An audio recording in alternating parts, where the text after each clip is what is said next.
some rules for 5 को जितेबाला आप odd times multiply करेंगे 3 टाइम्स 5 टाइम्स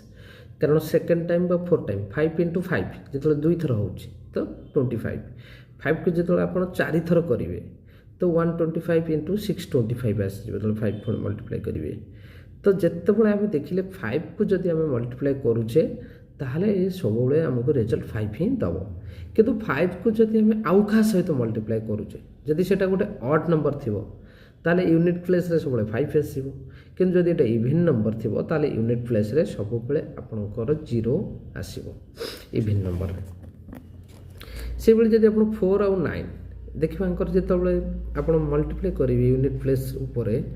स्क्वायर कर चलिए तेज क्यूब देन क्वाड्रुपल एम जो कर चलिए तो इभिन पावर जिते रहा 6 ऑड पावर जो आसो 4 मन रखिए रूल हूँ कौन 10 4 आइदर 6 आसो 4 आसो 9 आइदर 1 आसो ना 9 आसो से आप जो 1 2 3 आउ 7 8 रूल मन रखिए 2 3 7 8 रूल हूँ कौन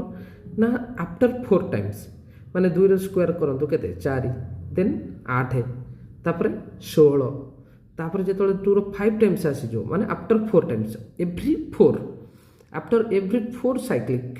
it will return back to again 2 तेणुक यूनिट प्लेस जो क्वेश्चन ये पचार दे find the unit place of 3 to the power 35 आप डिवाइडेड करदेवे क्या 35 को 35 को देखिए आप 4 रे डिवाइड कला पर केते बढुची ना 3 बढुची मैंने आप पळेसिबे थर्ड प्लेस रिजल्ट तर थर्ड प्लेस रिजल्ट तार केते 313 32 9 33 27 दैट मीन्स 7 ताले यूनिट प्लेस देखिए केते थिबो ना 7 एई भली मन रखले इजी हबो।